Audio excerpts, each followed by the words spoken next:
Alô, Brasil do Agro, no ar, mais um episódio do podcast do empresário rural, do empresário urbano, Agro e Negócios. Estamos no CCAJ, Centro Comercial do Agronegócio, aqui em Jataí, no sudoeste goiano, e para nós é um privilégio poder comunicar para os senhores. E hoje nós temos como tema a tecnologia de aplicação de agroquímicos. Nosso convidado é o Dr. Ulisses Gandolfo, do grupo Dachem, lá do Paraná, que vem até o sudoeste goiano nesses dias para uma série de palestras aqui na nossa região. Dr. Ulisses, é um prazer recebê-lo aqui no podcast Agro e Negócios.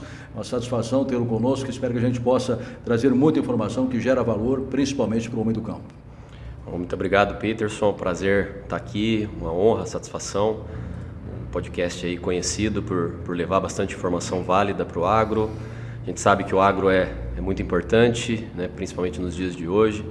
Sabemos aí que o crescimento populacional, né, a população mundial só cresce e essa população tem que ser bem alimentada. Então, pegar um pouco da minha área de trabalho, da minha área de formação e vir aqui conversar, trocar uma ideia, passar um pouco de informação válida, perfeito, atualizada e verdadeira, é bom. Então é um prazer e satisfação estar aqui. Muito bem. Inclusive essa ferramenta da informação hoje ela é primordial, né?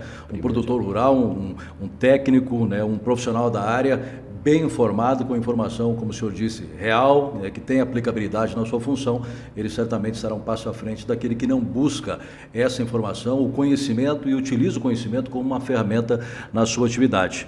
Pois bem, o senhor veio a Jataí, ao sudoeste goiano, a convite da Stara, mais precisamente aqui da Evolução Agrícola, que é a concessionária Stara, e atuou com palestras, eu creio que mais direcionada a profissionais, como agrônomos, técnicos de empresas, que trabalham com pulverização também, em Jataí, em Caiapó e em Mineiros. Foi isso, doutor? Exatamente. 3 eventos que a gente realizou e já coloco aqui, né, uma satisfação fazer esse trabalho com a Stara.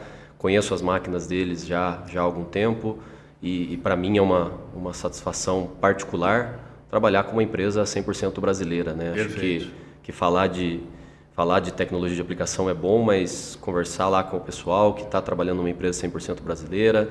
A gente sabe que tem muitos concorrentes no mercado e passar para eles informações boas sobre as máquinas deles, mostrar para eles que as máquinas deles brigam aí entre as melhores do mercado é bom.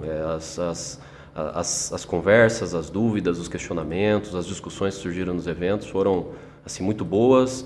Dá para ver que o pessoal está muito bem preparado, muito bem treinado. Eu até ia chegar nessa questão, né? Como é que o senhor avalia o nível técnico dos profissionais aqui da região, doutor? Como eu estava colocando, o pessoal tá muito bem treinado, né? A parte da tecnologia de aplicação, ela é uma parte nova, né? A gente costuma dizer que dentro aí do cultivo, né, das operações do cultivo de semeadura, colheita e pulverização, ela é a parte mais nova. Então é comum que ela seja a parte mais desconhecida ainda, né? Ainda claro. Tem muita informação para ser levada, tem muita informação que a gente trabalha para levar informação verdadeira, né? Tem muitos mitos ainda, muitas lendas ainda.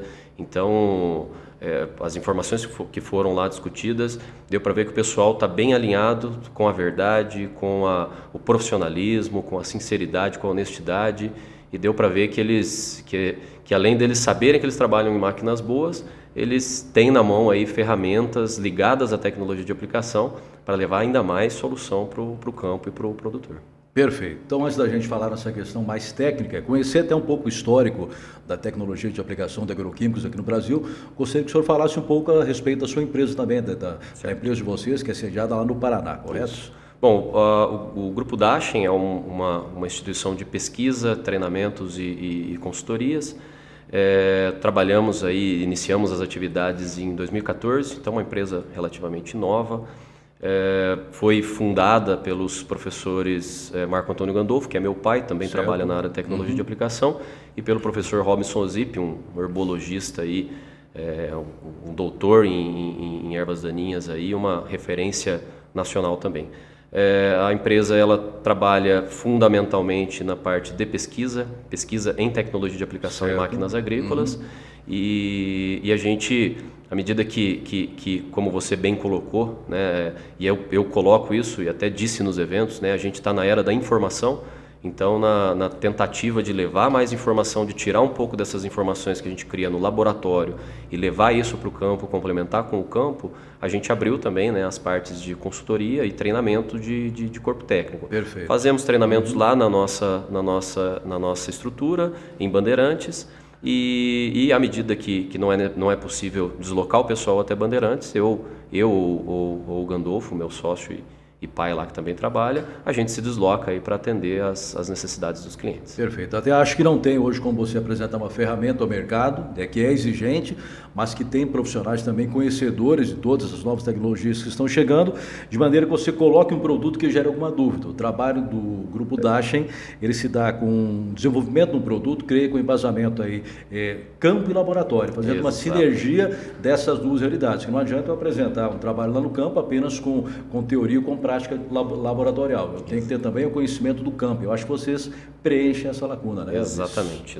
A gente costuma dizer bastante, né, que muitas informações são criadas no laboratório e ficam no laboratório, muitas informações são criadas no campo e ficam no campo, e uma das nossas tentativas é complementar, né, a gente criar alguma coisa no laboratório, entender cientificamente como que um produto está agindo, a performance real de um produto, o que um produto faz e o que um produto não faz, qualidade, em questões de qualidade de materiais, de máquinas, em questão de qualidade de bicos de pulverização. Então a gente cria essa informação e com a necessidade dos clientes da gente fazer esses eventos, a gente vem e traz essas informações para complementar, juntar o laboratório com o campo. Acho que é o caminho ideal. Com certeza é o caminho ideal.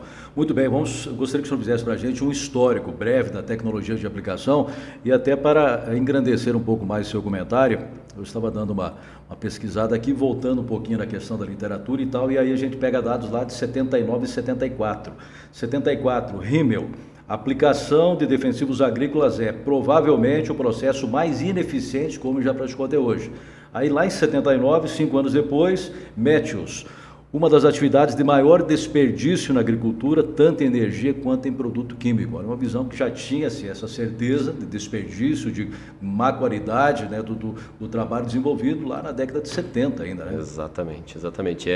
Matthews é uma referência mundial na tecnologia de aplicação.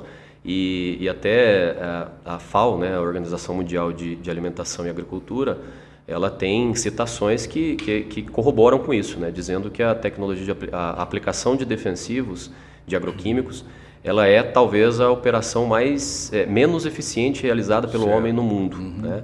E isso leva a gente às vezes a assustar, né, falar, nossa, mas é tão ineficiente assim. Eu tenho um ponto de vista um pouquinho diferente, né? A gente trabalha numa situação completamente adversa, né? Tudo que existe no campo não colabora com a aplicação, né? Então, às vezes as pessoas olham para isso e tentam culpar o operador, o homem, o trabalhador do campo, a máquina, mas na verdade a gente tem variáveis climáticas gigantescas, né? Principalmente no Brasil. País continental, né? Uma realidade do sul não é nossa, aqui é nossa, não é do Mato Piba e assim por diante. Né? São condições completamente diferentes, então o clima ele é um dos mais desperdiçadores da parte de defensivos, né? Então, quando a gente olha, a gente corrobora esses dados, junta esses dados, né, sobre a ineficiência, sobre o desperdício, e a gente vê que ainda assim somos um exemplo, né, no agronegócio, para o agronegócio mundial. Eu acho que na verdade a gente está sendo eficiente até demais. Os números podem dizer que a aplicação, a operação em si, ela é ineficiente, mas à medida que o mundo sobrevive de grande parte dos alimentos que a gente produz, eu acho que a gente está num ótimo caminho, né? Esses números, óbvio, que só melhoraram, né? A gente está sempre melhorando com informação, com máquina nova, com tecnologia nova e tenho certeza aí que cada ano que passa isso vai evoluir, a gente vai deixar esse histórico, essas referências, né, que tratam desse desperdício, vamos deixar um pouquinho para o lado e vamos falar com mais respeito da tecnologia. Perfeito. Agora pegamos aí mais de 40 anos, né, quando dessa constatação do Matthews, lá em 79, estamos em 2022, digamos que esse processo começou a melhorar aí há 5, 10 anos atrás. Por que a gente teve essa janela tão grande? Por que demorou tanto para chegar a essa eficiência, doutor Ulisses? um marco da tecnologia de aplicação, né, que acho que foi um momento de virada total da importância da tecnologia de aplicação, foi no pós-2001. Em 2001 ocorreu, né, um fenômeno agrícola no Brasil gigantesco, que foi a chegada forte da ferrugem da soja na Bahia. Né? A Bahia era uma super referência de produção, e em 2001 muitos agricultores faliram por causa da ferrugem da soja. E lá eu lembro que quando eu entrei na faculdade, comecei a pesquisar, a conversar com alguns pesquisadores da área, o grande questionamento, né, foi, olha, aqui em 2001 a gente está sendo quebrado pela ferrugem, e a gente tem uma máquina boa, uma máquina avançada para trabalhar, a gente tem um agroquímico, né, agroquímicos que passam por 10, 15 anos de pesquisa, milhões e milhões de dólares de investimento para registro e tudo mais, e a gente está pecando em alguma coisa, né? Então, o pós-2001 entendeu. Né? A hora que começamos a juntar essas referências do passado, né? Não só Matthews, mas Oscan, Corchi, Cristofoletti, são figuras aí que trabalham tecnologia de aplicação há muitos anos, a gente começou a numerar, olha, vamos entender por que está sendo ruim, né? Porque a gente está colocando 2, 3 mil litros de calda dentro de um tanque, mas a gente está fazendo chegar quanto disso, né? E quando a gente compara números, né, para ajudar nessas contas, a gente trabalha com as perdas, né? Então vamos entender o que a gente está perdendo. Uma aplicação mal feita, né? Uma aplicação sem informação, com um operador ali que não está bem conscientizado, não está bem entendido do processo. Horário inadequado, condições climáticas, tudo, né? Cuidado com a máquina, né? Posicionamento de agroquímicos corretos. Quando ele deixa de seguir essas orientações, de tudo que ele pulveriza, ele vai perder na casa de 90%, 95%. Chega tudo isso? Chega tudo isso. E a tecnologia de aplicação, ela começou a ter mais importância, né? E pós ali 2001, eventos, né, simpósios e congressos de tecnologia de aplicação começaram a ter mais inscrições, as pessoas mais interessadas, porque a tecnologia de aplicação, por conceito, ela reunir todos os conhecimentos possíveis para fazer uma aplicação de qualidade, de segurança e com o menor custo possível. Né? Então, à medida que a gente foi destrinchando, né, sabendo que a pulverização ela era ineficiente mesmo, e isso estava gerando um dano para o campo, para a produção de alimentos, a gente foi aprender sobre a tecnologia e aprendemos que ela realmente era muito ineficiente. Agora o trabalho é tentar resolver, né, trabalhar o máximo possível para resolver isso e reduzir essas perdas. Eu acredito até que esse trabalho de vocês, acredito que esse trabalho de vocês, ele também tem um foco muito especial na conscientização, né, tanto dos profissionais, como do empresário rural e seus colaboradores, o operador da máquina lá também. Exatamente. A gente sabe que falta muita conscientização, falta muito ensino, orientação, né, sobre o manuseio, sobre a utilização de agroquímicos. À medida que esses eventos foram acontecendo, que as pessoas foram se interessando na área de tecnologia de aplicação, isso ficou escancarado para todo mundo. Né? Muita gente chegou à conclusão de falar, olha, a gente não sabe fazer pulverização. Né? Então, à medida que a gente foi aprender sobre tecnologia de aplicação, o principal ponto foi, olha, vamos aprender no laboratório, vamos aprender como fazer e vamos dar um jeito de levar essa informação para o campo, porque as informações disponíveis, né, em internet, em mídias sociais, elas são, de certa forma, ali...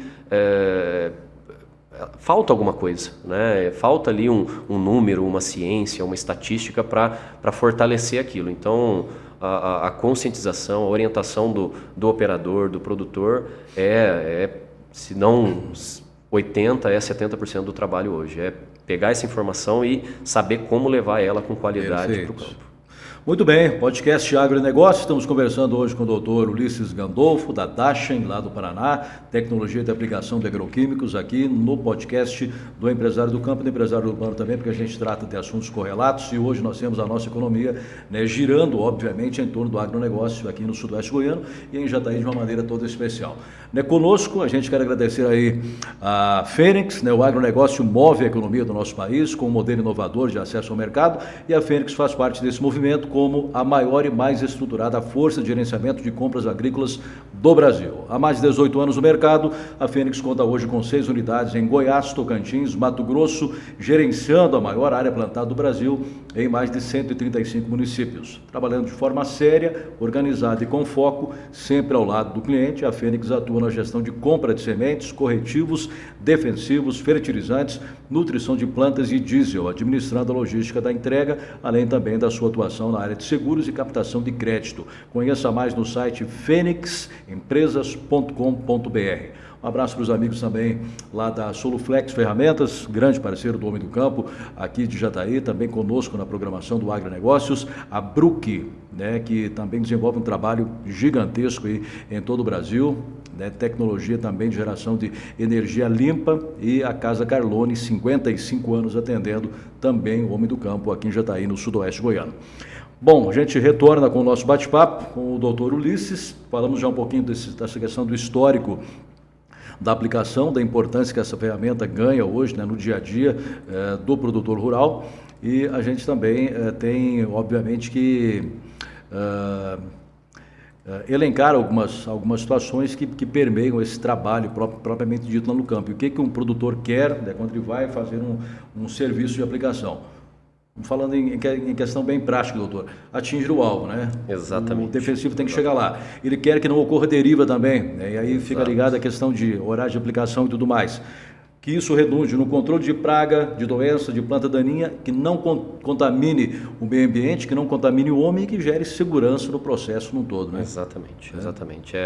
O grande conceito da tecnologia é esse, né?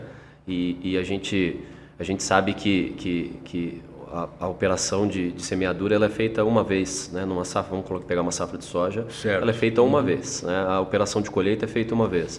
Mas hoje a gente tem, né, 7, 8, 9 aplicações, né? Então, quando você acumula, né, se você tem um erro em uma aplicação e você começa a acumular esse erro durante uma safra, é óbvio que isso vai te resultar em menor produtividade, em mais desperdício, em maior contaminação ambiental, né? Se você perde um pouquinho em uma aplicação, em 7 aplicações você vai perder um pouquinho mais.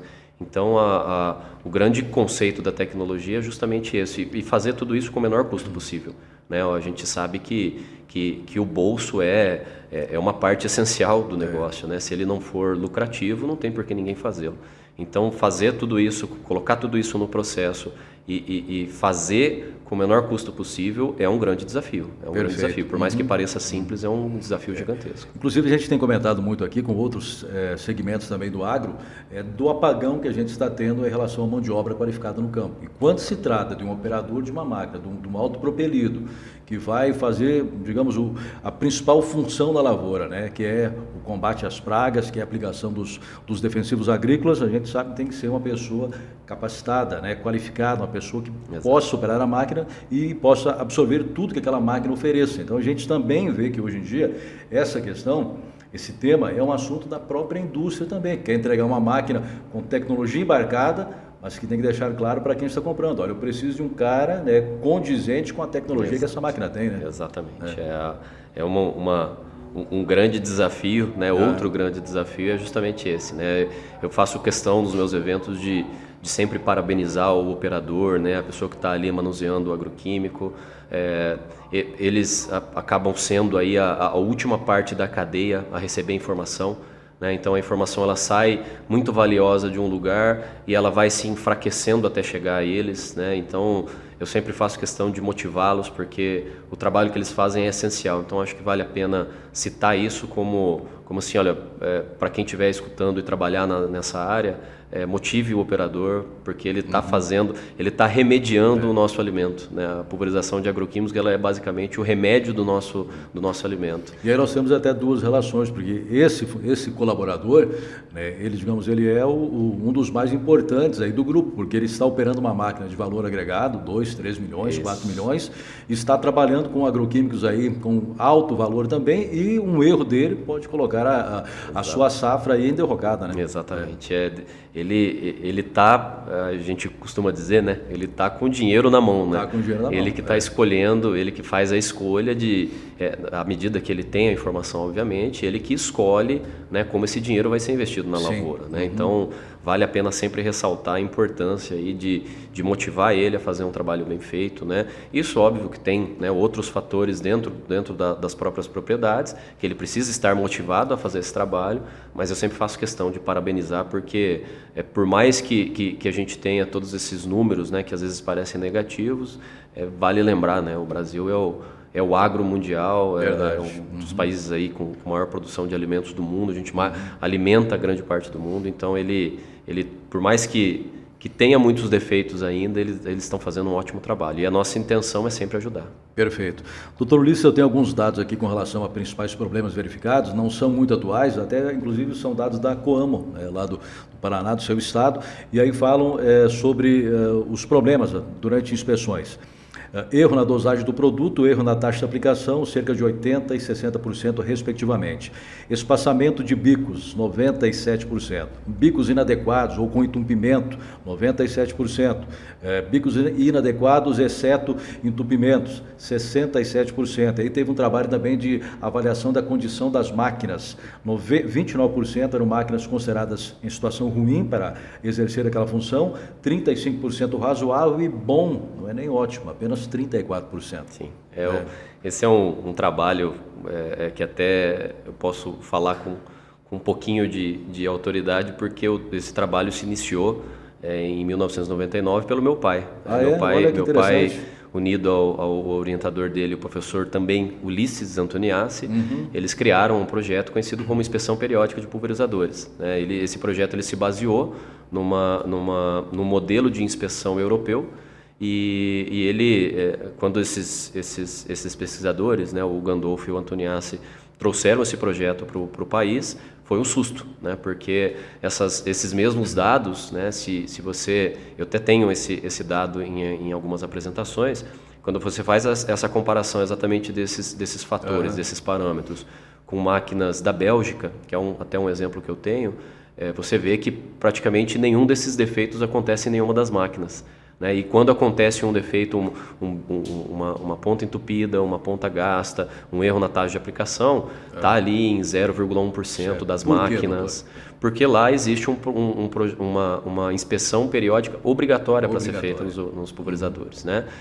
A gente sabe que é uma condição de agricultura completamente diferente, mas quando foi trazido esse projeto para cá, esse projeto tentou, né, permear a legalidade, né, e tornar esse projeto obrigatório, mas o meio entendeu que o Brasil ainda não estava preparado, né, porque a gente veio de uma evolução muito rápida, né, e quando a evolução acontece de maneira muito rápida, uma ou outra coisa acaba saindo do controle. Então, foi entendido aí alguns anos atrás que não seria ainda adequado legalizar isso, né, iniciar projeto de fiscalização de máquinas, porque praticamente todas seriam reprovadas. Né? E não sei se esse dado deve ser de 2009, Acho que é 2004. 2004, Acho que é 2004. Tem alguns dados também de 2009, de 2012. Hoje esse projeto já é, né, dissipado aí em todo o país, todo mundo realiza isso. E assim, por mais que seja de 2004, eu diria que esses números mudaram, evoluíram. Mas nem tanto. Né? Mas ainda não está onde a gente quer chegar. Ideal, não está no ideal. Não está no ideal. Bom, e aí quem está nos acompanhando, de repente, pode perguntar, porque nós temos, né, dentro do cenário macro do agro, né, inúmeras realidades aqui com relação a tamanho de propriedade, né, tecnologia aplicada com o produtor, capacidade de investimento em maquinário e tudo mais, e de repente um produtor menor pode estar pensando também, olha, mas a minha pulverização ela ainda é de arrasto, ou ela é com autopropelido um pouco mais antigo, que condição que essa máquina minha tem de oferecer uma pulverização adequada? O próprio estudo fala, né, que podemos realizar uma eficiente aplicação com qualquer tipo de pulverizador, desde que estejam todos em dia, né? Com a sua manutenção em dia. Né? É engraçado, né? Porque eu escuto bastante isso, né? Atendo produtores que têm equipamento de arrasto montado, autopropelido, e às vezes o produtor, né, do Paraná, né, em grande parte produtores aí de áreas menores, às vezes, né, até comenta, fala, olha, eu não posso, né, ter a mesma tecnologia de aplicação de condições aí de Goiás, Minas, Mato Grosso, e uma coisa que é até engraçada, né, um dos grandes problemas hoje da tecnologia de aplicação é justamente a complexidade do circuito de pulverização. À medida que a gente quer uma máquina para ter uma capacidade operacional de 80, 90 hectares por hora tratado, isso requer que a máquina seja grande, que a máquina tenha, né, 30, 40 metros de barra, que a máquina tenha 3, 4 mil litros de tanque. E uma máquina grande dessa, para operar bem, ela precisa ter muito sensor. E esses sensores, eles são todos pontos de restrição de cauda. Então, quando um produtor de uma máquina pequena fala disso, eu sempre digo, olha, você tem uma vantagem na mão, porque tua máquina não é complexa. Tua máquina é muito fácil de ser limpa, dificilmente você vai ter um problema de instabilidade de cauda, dificilmente você vai ter um problema de falta de agitação, né? Então, à medida que a agricultura evoluiu, que a tecnologia de aplicação evoluiu, que a operação de aplicação evoluiu, as máquinas tiveram que evoluir também e o circuito de pulverização acabou ficando cada vez mais complexo.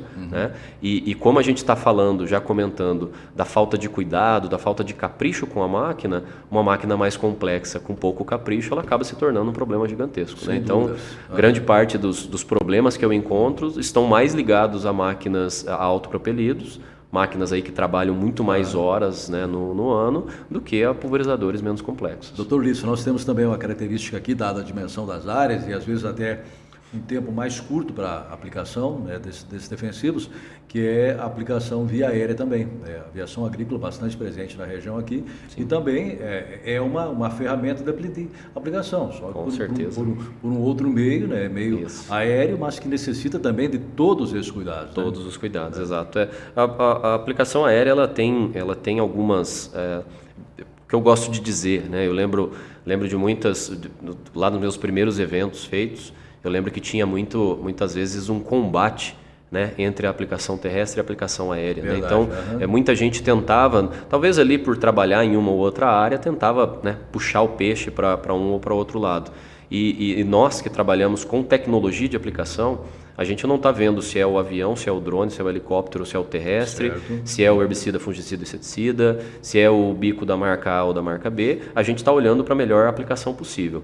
Né? E quando eu escutava, né, a aplicação terrestre é melhor porque não tem amassamento, não, a aplicação aérea, né, é melhor porque não tem amassamento, a aplicação terrestre é melhor porque a barra está mais próxima do alvo, mas quando a gente vê na tecnologia cada uma desses modelos de pulverização, eles têm vantagens e desvantagens. E em muitos casos a desvantagem de um acaba sendo a vantagem de outro. Né? Então, ao invés de criar esse ringue, né, e eu até tenho uma imagem que é um ringue, de um lado um helicóptero, numa ponta um helicóptero, numa ponta um avião, numa ponta um drone e numa ponta um autopropelido. Né? Ao invés de a gente colocar todo mundo para brigar, eu acho que o ideal é complementar. Olha, à medida que um tem uma desvantagem e o outro tem uma vantagem que atenda, utilize o outro, né? Tem a sua opção. Então, a aviação, ela, assim como os drones, assim como os helicópteros, as aplicações por drones e por helicópteros, ela complementa muito bem, ela auxilia, óbvio, né, que requer, né, talvez ainda mais capricho do que uma outra pulverização,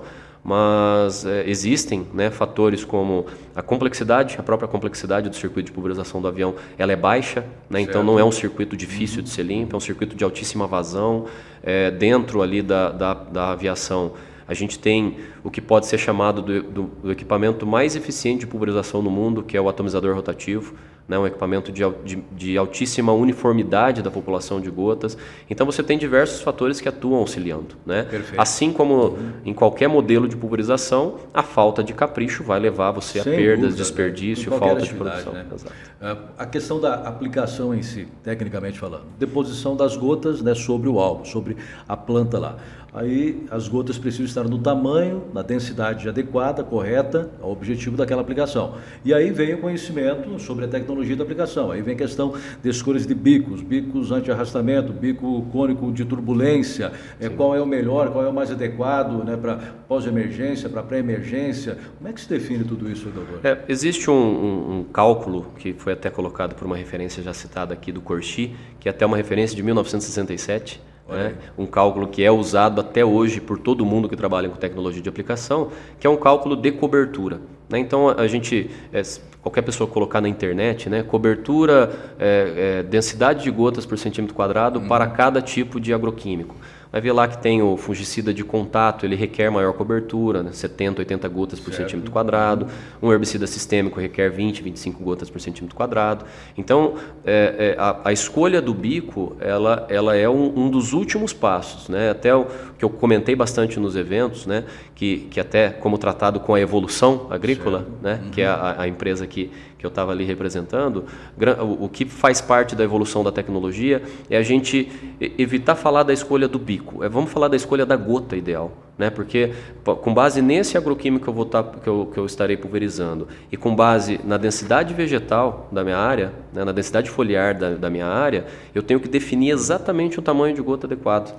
Né? Agora, doutor, essa gota do tamanho adequado, ela está diretamente ligada à cauda, à confecção da cauda em si? Ao bico de pulverização. E você primeiro, através desses cálculos, você calcula quantas gotas você precisa. Certo. Com base em quantas gotas você precisa, você consegue fazer o cálculo da tua taxa de aplicação, se vai ser 30, se vai ser 60, se vai ser 100 litros por hectare.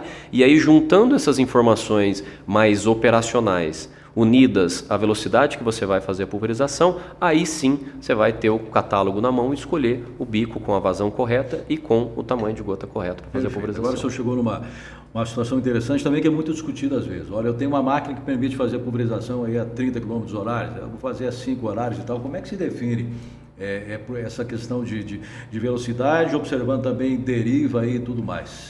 Um cálculo que a gente faz, até temos um aplicativo da empresa que chama Smart Decision, ele tem exatamente esse cálculo do tamanho de gota adequado, da taxa de aplicação adequada e grande parte da escolha ali da velocidade ela está ligada a relevo da área. A situação do Paraná, né, grande parte da área do Paraná, você acaba tendo ali um prejuízo muito grande se você, né, andar a mais de 8, 9 km por hora. Né? E quando você sabe que você tem uma velocidade de deslocamento do pulverizador limitada, você sabe a tua capacidade operacional. Né? Então, olha, com essa velocidade eu vou fazer 22 hectares por hora. Se eu estou trabalhando 8 horas no dia ou 16 horas no dia, durante a semana eu vou aplicar em tanto de área. Né? E então, à medida que você define ali a capacidade operacional da tua máquina, que você vai, à medida que você tem essa capacidade operacional, que você sabe dela, que você vai definir a maneira como você vai fazer pulverizações, né? À medida que a gente saiu ali há 10, 12 anos, a gente tinha 5 aplicações no ciclo da soja de 120 dias. Hoje a gente tem 9 aplicações com um ciclo mais curto, né? Então o operador acaba tendo que entrar mais vezes. E se ele escolher, falar, olha, eu quero escolher trabalhar 5 km por hora, mas se ele tiver uma capacidade operacional muito baixa, ele não dá tempo de fazer uma aplicação e começar outra aplicação. Né? À medida que ele vê a praga destruindo a cultura dele, ele tem que aplicar. E se ele não terminou de aplicar uma outra área, ele acaba não tendo máquina possível para aplicar nisso. Né? Então, acaba sendo ali um cálculo gigantesco da tua capacidade operacional. Uma coisa que é um dilema hoje é a redução da taxa de aplicação, porque a redução da taxa de aplicação ela ocasiona o aumento da sua capacidade operacional. Né? A tua máquina vai render mais. Mas exige de você a redução da taxa de aplicação, exige uma melhor calibração da máquina, uma melhor limpeza da máquina, exige você entender que você vai trabalhar com tamanho de gota diferente. Né? Queria chegar nessa questão, tamanho da gota, vantagem e desvantagem. A gente tem dentro da parte de gotas, a gente tem três assuntos muito contraditórios. Eu colocaria o que eu chamo de meio termo, e eu apresento isso como meio termo, que seria uma gota média. Que 200 micras aí? Em torno de 200 a 250 micras. A gente tem, e ela é um meio termo, ela oferece meia segurança, meia qualidade, né, meia cobertura. Né?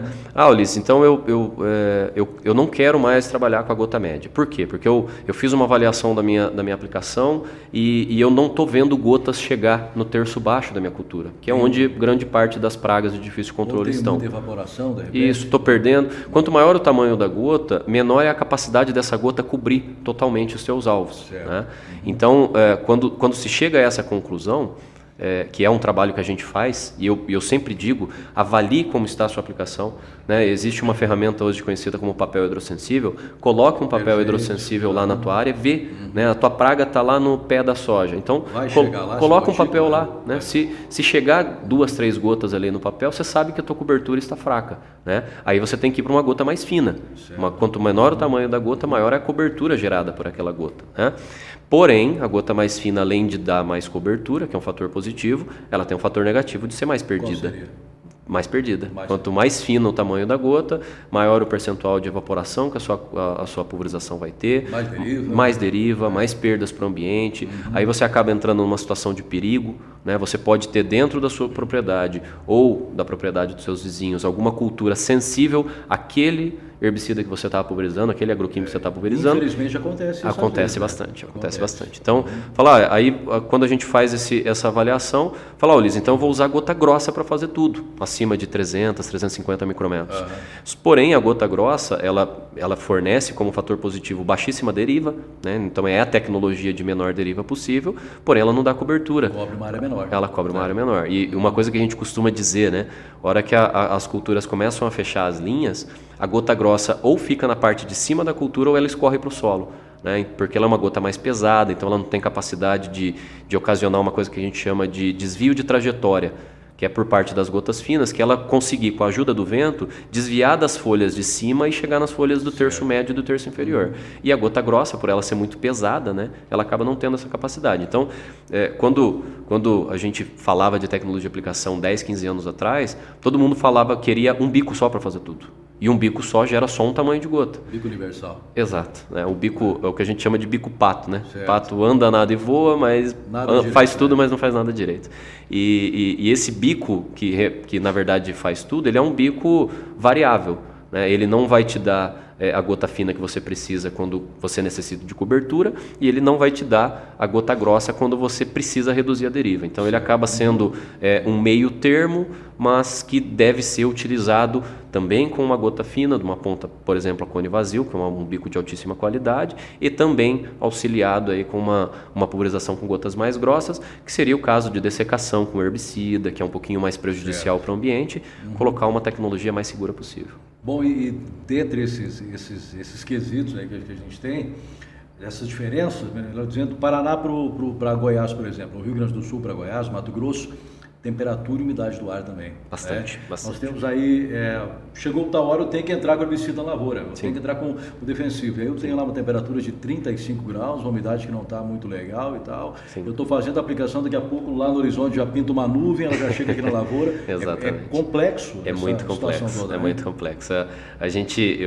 Eu chamo, né, nos meus eventos de recomendações climáticas de bula, né, que seria ali não pulverizar com temperaturas acima de 30 graus, não pulverizar com umidade abaixo de 50%, e é legal que quando a gente pega esses números e a gente vai lá na Bahia, a partir das 7h30 da manhã, você já está fora desses horários. 7h30 da manhã.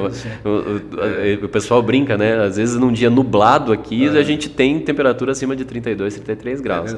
E é uma situação muito quente. Então, à medida que você faz uma pulverização, uma recomendação na Bahia, no Cerrado, em Goiás ou no Rio Grande do Sul, você não pode se fechar essas recomendações de bula, porque senão ninguém pulveriza, né? O que a gente precisa fazer é personalizar as recomendações, é entender, olha, uma gota fina, qual é a temperatura que uma gota fina suporta para dar uma boa cobertura? Certo. 30 graus. Ulisses, então agora está começando a fazer 31, 32 graus. Eu só tenho a opção de gota fina. Olha, então você vai ter um índice de perdas muito alto. Por isso, tem uma gota média, né? Entra com uma tecnologia diferente, num horário climático diferente, numa condição climática diferente, para que você, né, consiga obter cobertura adequada de alvos, evitando o máximo de perdas possíveis. Tecnicamente falando, ele é o diâmetro mediano e mediano numérico, é esse? Volumétrico, porque se calcula por volume, né? O diâmetro mediano volumétrico ele é um número gerado pela população de gotas pulverizadas, né? Então ele basicamente ele é o tamanho médio de gotas que estão sendo pulverizadas por aquele bico naquela condição de pressão. Né? E quando a gente fala, né, os 350 micrometros, 380 micrometros, 150 micrometros, é justamente o DMV. Né? E o que as empresas fazem? Eu tenho esse equipamento que faz essa avaliação desse diâmetro mediano volumétrico, eu faço uma avaliação, então essa ponta gerou um DMV de 150 micrometros. Com base nesse número, existe uma classificação da ASAB de 2009, que classifica o DMV, classifica o tamanho da gota pelo DMV. Então, 150 micrometros, está em qual classe? Está em classe de gotas finas. Por isso que a gente vê nos catálogos, né? Todo catálogo de pontas tem que ter o tamanho de gota que aquela ponta está fazendo naquela pressão. E esse tamanho de gota é justamente interligado aí ao DMV que aquela gota está fazendo. Tá, vamos imaginar uma situação aqui. Eu comecei a aplicação, aí na metade da aplicação ali deu um problema no bico. Eu vou ter que trocar 2 ou 3 bicos da máquina. Aí eu peço para um funcionário, ele vem para a cidade, vai em uma revenda e vai comprar um bico. De repente não o bico adequado, não o mesmo bico que está sendo usado lá, né? Às vezes não informa nem o produto que está sendo utilizado, né? O tamanho das gotas que ele quer, vazão e tudo mais, e acaba levando de repente pega na pressa ali na pressa e vai criar uma situação desnecessária, né? Vai causar um certo prejuízo, né? Não, e outra coisa, né, que eu coloco ainda como pior, é o atraso operacional. Porque essa máquina, grande parte das máquinas, né, se a gente pega de Goiás para cima, grande parte das máquinas elas trabalham num aperto operacional muito grande. Então essa máquina não pode se dar ao luxo de ficar parada por muito tempo. Né? Uma coisa que a gente vê, né, então o camarada tem uma máquina lá que tem 60 bicos, né, 60 pontas de pulverização. Então ele precisa trocar as pontas, ele compra 60 pontas. Aí num momento de pulverização, ele pode perceber, né, ali tem uma mistura de calda inadequada, muita utilização de produtos WP e WG obstruem a ponta, né, a ponta obstruída, entupida, ela vai pulverizar uma subdose, então ele percebe visualmente que aquela ponta está obstruída. Tem vida útil? Existe uma vida útil, né, em questão de horas, mas a gente da tecnologia, a gente costuma não falar dessa vida útil. A gente costuma dizer o seguinte, olha, faça uma operação de calibração na sua máquina para você entender qual que é a tua vida útil. Certo. Porque existem materiais de plástico, de aço inox e de cerâmica, né? O material de cerâmica é o mais durável do mercado hoje. Porém, ele depende muito da pressão que você está utilizando, que é basicamente o processo físico de empurrar a cauda pelo bico. Né? Então, quanto maior a tua pressão, maior vai ser o desgaste do teu bico. E outra coisa é a corrosividade e a abrasividade dos agroquímicos que estão passando por ele. Né? Então, existem produtos aí que são muito abrasivos, corrosivos, produtos ácidos, que danificam a ponta com muito maior velocidade do que aquela prevista no catálogo. Né? Então, é ideal que o camarada tenha um procedimento de calibração da máquina, para que ele entenda, olha, a cada safra eu estou fazendo e eu estou pegando lá 7, 8 bicos gastos. Então eu acho que o meu timing de trocar todos os bicos está sendo de safra em safra. X tempo, safra em safra e tal, ou tantas horas de aplicação. Tem como procedimento, será o produtor, fazer o teste antes de entrar na lavoura? Esse projeto que eu já citei, esse IPP, Inspeção Periódica de Pulverizadores, ele é justamente um procedimento de calibração de máquinas. E esse procedimento existe com obrigatoriedade na Europa. Né?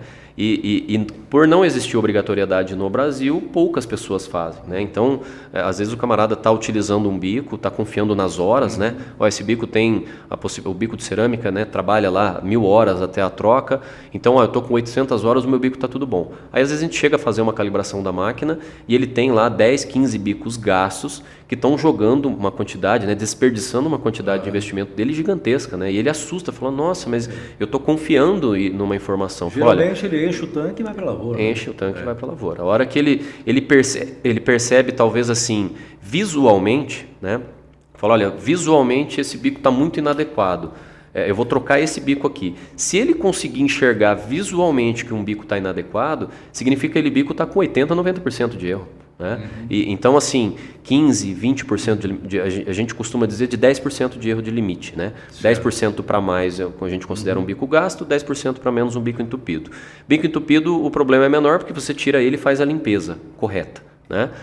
O bico gasto ele tem que ser trocado, né? O orifício dele está maior do que deveria, ele está pulverizando mais.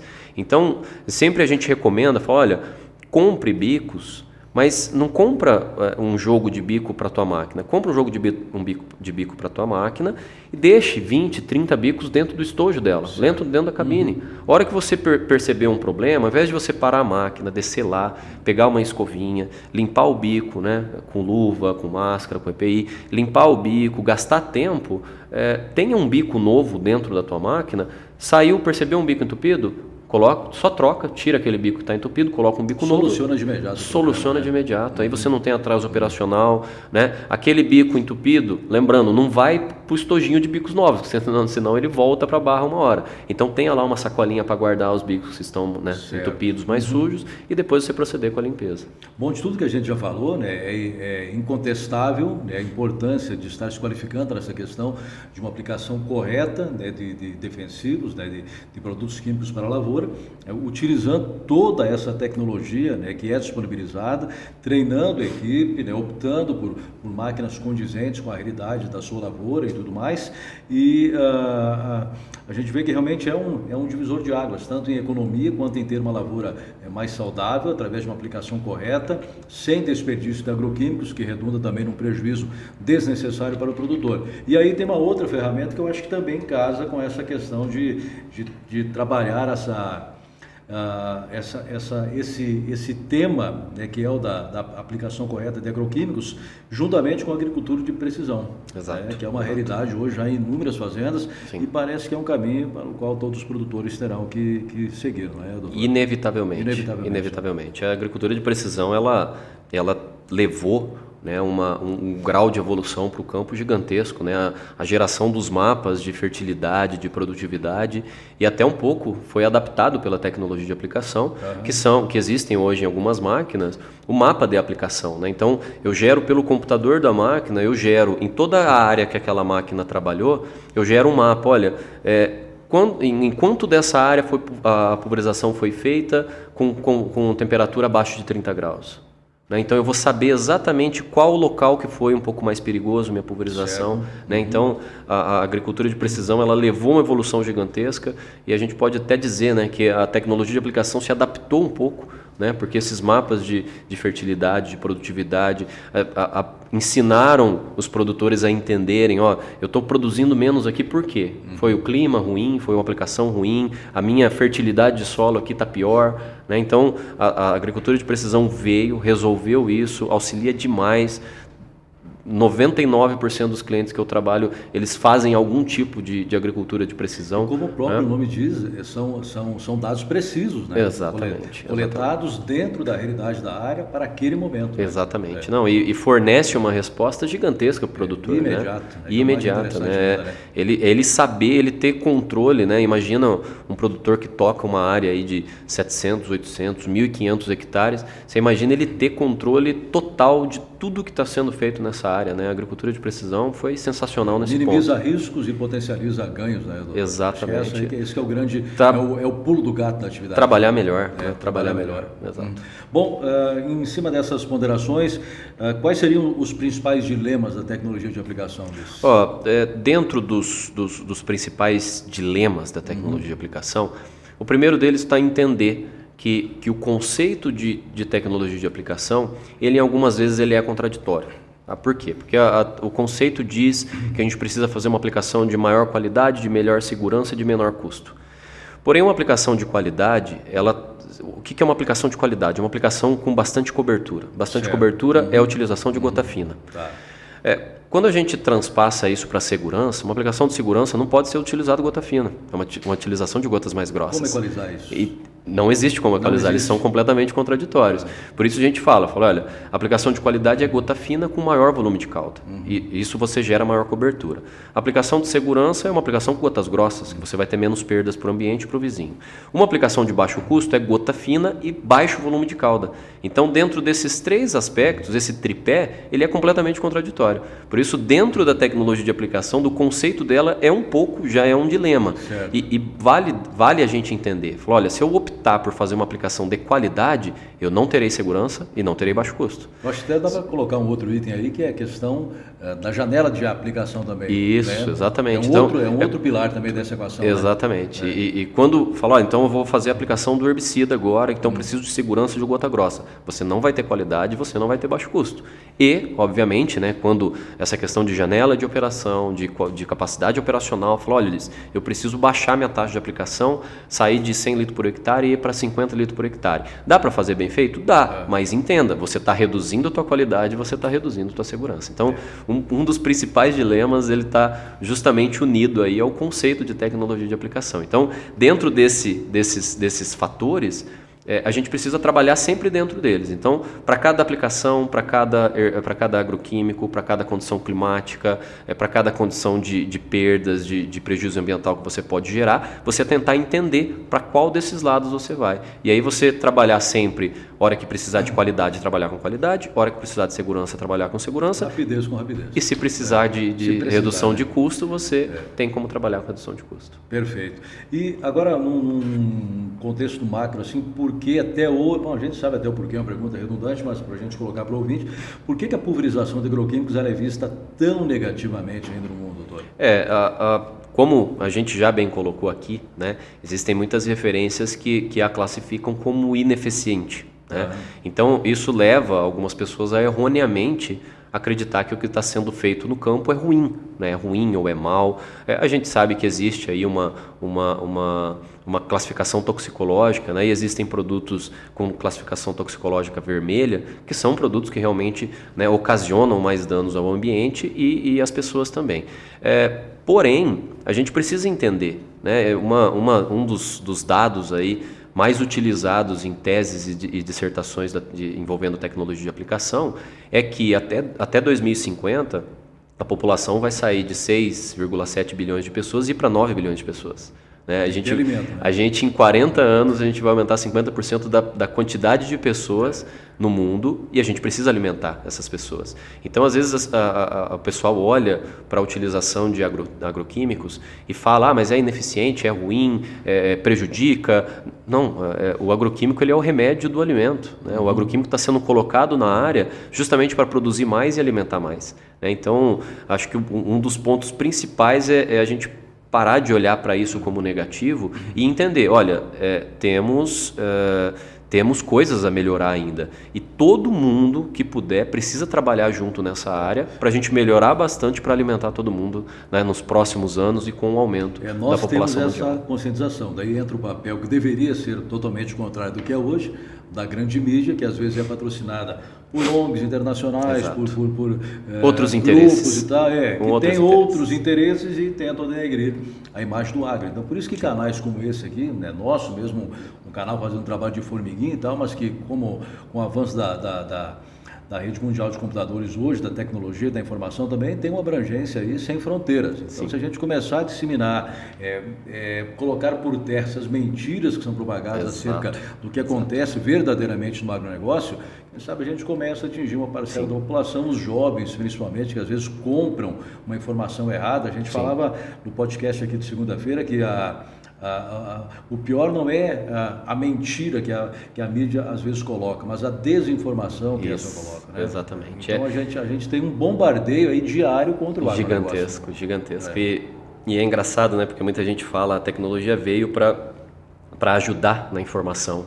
e falar, mas antes a gente tem que questionar, a informação é boa? Justamente. Então, quando eu vejo, né, muitas pessoas com quem eu trato que às vezes não são da área e falam, você trabalha com veneno.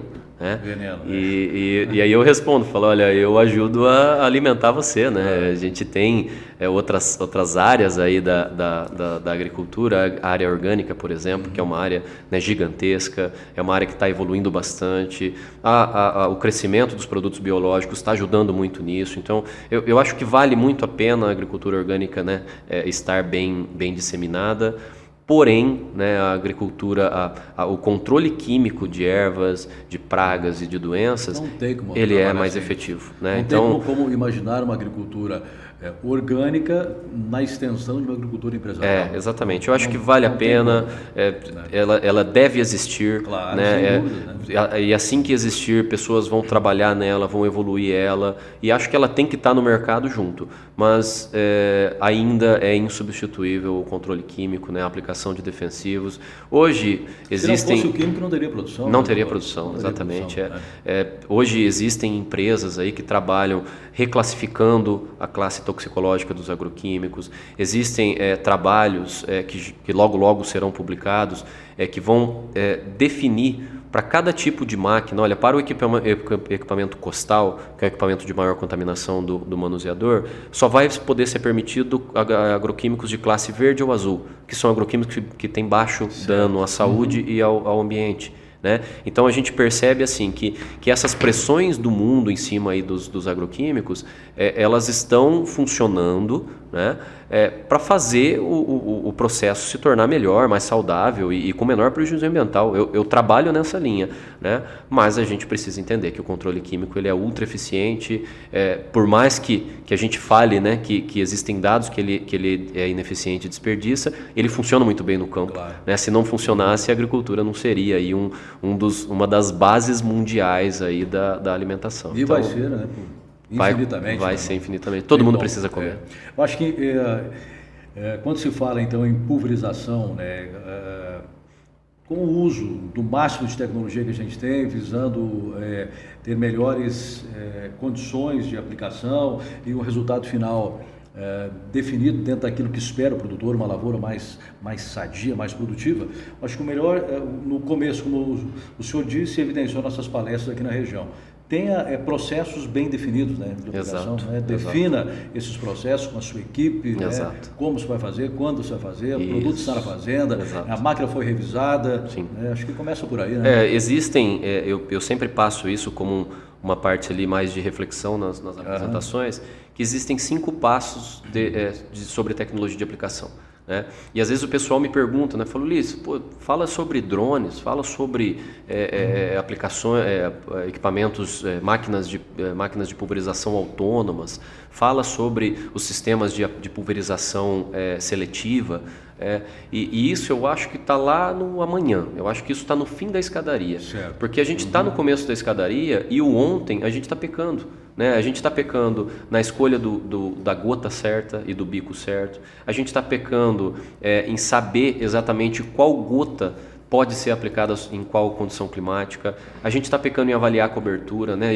Eu atendo casos, né, de aplicações, falo, olha, apliquei esse produto não funcionou. 90% dos casos, ou mais de 90%, o produto que não funcionou é o produto que não chegou no alvo. Né? Então, a gente está falhando em avaliar se o produto está chegando no alvo. O produto ele tem eficiência, porém não foi aplicado de maneira correta. Exato, ele precisa chegar no alvo. Né? E existem produtos que requerem, né, maiores níveis de cobertura, e se você não tem ali uma ferramenta como um papel sensível para avaliar, você tá desfalcado nisso. Né? Acaba sendo mais fácil você dizer que o produto não funcionou, mas quando você faz uma avaliação rápida da sua máquina, você sabe, olha, nesse clima, com esse bico que você está pulverizando, com essa máquina, com essa velocidade, com essa pressão, essa gota nunca vai chegar no teu alvo. Né? E além desses 3 pontos, existem os pontos que a gente chama de operacional, que é a calibração da máquina e limpeza da máquina. Hoje, 70% dos problemas que a gente encontra está justamente na limpeza dos pulverizadores. Terminou a pulverização naquele dia, lava a máquina, lava os bicos, lava todo o sistema, deixa a máquina prontinha para rodar de novo. Né? Não existe, infelizmente, não existe cultura de limpeza de máquinas no Brasil. Né? Eu fiz um levantamento aí acho que de 100 e poucos eventos que eu fiz, em torno aí de 78%, 79% das máquinas, elas não passam por nenhum tipo de limpeza. Né? E às vezes a gente precisa entender, Peterson, porque o camarada está trabalhando num aperto operacional tão grande e o operador me fala, Ulisses, eu não tenho tempo para limpar essa máquina. Né? Então isso é um fator negativo e que mostra para a gente que a gente precisa levar mais informação. E levar a informação de dizer, olha, você precisa limpar sua máquina. Da mesma maneira que você faz a limpeza de uma embalagem de agroquímico, você precisa limpar a tua máquina. A embalagem é descartável, a tua máquina não. né? E quanto mais... Esse é um conceito interessante. Né? Exato. A contaminação, ela é progressiva.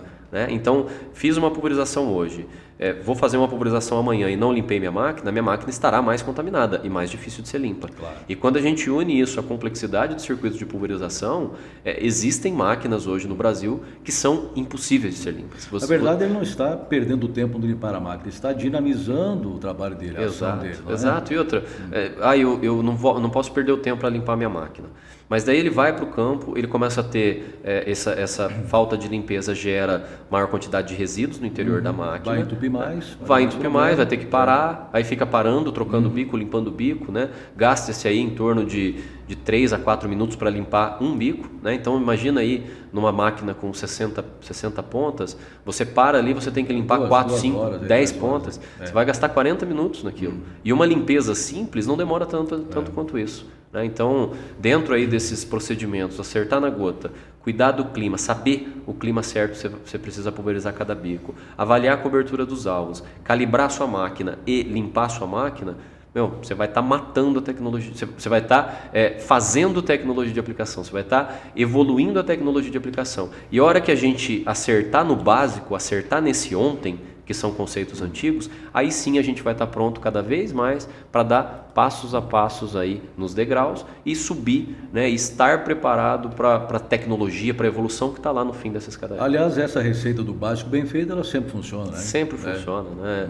Eu acho que é importante, né, a gente ter evolução, máquinas maiores, melhores circuito de pulverização, os drones vão evoluir demais, né? Existe ainda muito questionamento em cima de drones, porém eu acho que os drones, por mais que façam um trabalho bem feito hoje, eles ainda não representam a qualidade de pulverização que eles vão ter no amanhã. Né? Eles vão evoluir muito. O drone ainda está muito no começo. Então, a hora que começar a cair questionamento em cima dos drones, eles vão evoluir demais. Né? Então, para a gente estar preparado para o que o amanhã nos reserva, a gente tem que estar com o ontem feito, né? Muito bem feito. Então, muito bem.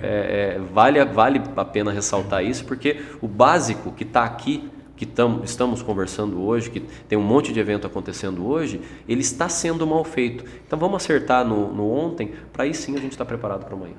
Tudo bem, doutor Ulisses, o senhor esteve aqui na região, conversou com profissionais, fez palestras em Jataí, em Caiapônia, em Mineiros, e agora são profissionais, né, são pessoas que estão ligadas às revendas, né, que vão trabalhar com as máquinas, são os agrônomos, são os técnicos que estão sendo já difusores desse conhecimento, da tecnologia, da aplicação de agroquímicos, cada vez de maneira mais eficiente, mais correta, né, fazendo com que o produtor tenha, né, uma ferramenta mais eficaz dentro da sua propriedade, né? Exato. Isso é importantíssimo, né? Eu sei, por mais que os meus trabalhos com a Stara sejam recentes, eu sei que a Stara investe muito nesses treinamentos e como eu já disse, né, os questionamentos ali colocados nos eventos, dá para perceber que é um pessoal que está bem preparado. Né? Talvez ali uma coisa mais científica, né? O percentual de gotas finas de tal bico de pulverização, uma condição climática ali mais extrema, o que é pior, se é uma baixa umidade, se é um vento mais forte, né? Talvez ali coisas mais tecnológicas ou científicas, o pessoal absorveu bem, mas pelos questionamentos, pelo nível dos questionamentos, o pessoal está muito bem treinado, tenho certeza que estão prontíssimos para levar informação de qualidade para o campo. Muito bem, a gente conversou com o Ulisses Gandolfo, da Dacheng, lá do Paraná, que está fazendo um grande trabalho aí em todo o Brasil. Depois a gente vai divulgar também o site aí da empresa, para quem quiser acessar e conhecer um pouco mais.